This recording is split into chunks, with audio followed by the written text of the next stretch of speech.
स्वामी विवेकानंद ने एक बार कहा था कि अपने जीवन का एक लक्ष्य निर्धारित करो, अपने पूरे शरीर को उसे एक लक्ष्य से भर दो और हर दूसरे विचार को अपनी जिंदगी से निकाल दो।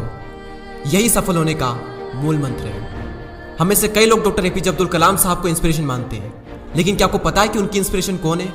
स्वामी विवेकानंद। और सिर्फ यही नहीं, बल्कि निकोला टेस्ला, सुभाष चंद्र बोस, लाल बहादुर शास्त्री और भी कई सारे से लीजेंड्स हैं जिनकी इंस्पिरेशन स्वामी विवेकानंद है। आज हम स्वामी जी के जीवन की 3 कहानियां डिस्कस करेंगे और जीवन की बहुत बड़ी सीख है इन तीनों कहानियों में।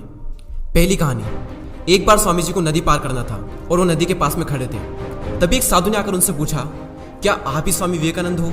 स्वामी जी ने जवाब दिया कि जी हाँ, मैं ही स्वामी विवेकानंद हूँ। तभी साधु ने पूछा कि स्वामी जी, आप यहाँ पर क्या कर रहे हो? स्वामी जी ने कहा कि मुझे नदी पार करना है और मैं नाव का इंतजार कर रहा हूँ। तभी साधु ने कहा कि तुम इतने बड़े इंसान हो, कई सारे लोग तुम्हें अपनी प्रेरणा का स्रोत मानते हैं और तुम एक नदी पार नहीं कर सकते।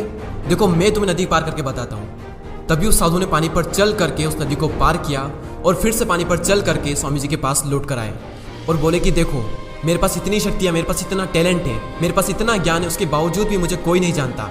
और तुम्हारे पास कोई ज्ञान नहीं, कोई शक्तियाँ नहीं, उसके बावजूद भी तुम्हें सब जानते हैं। तभी स्वामी जी मुस्कुराए और साधु से पूछा कि तुम्हें यह विद्या सीखने में कितना टाइम लगा? साधु ने कहा कि 15 साल।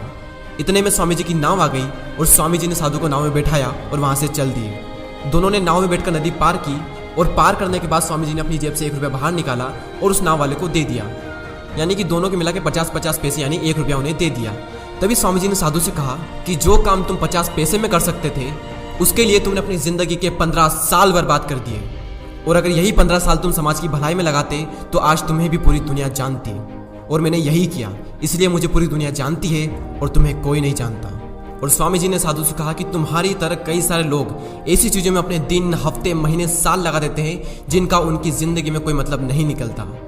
इसलिए अपने टाइम को ऐसी जगह पर लगाओ जहाँ पर उसका एक्चुअल में कोई सेंस निकले, क्योंकि टाइम से बढ़कर इस दुनिया में कोई भी इंपॉर्टेंट चीज़ नहीं है। अगर समय बर्बाद तो जिंदगी बर्बाद।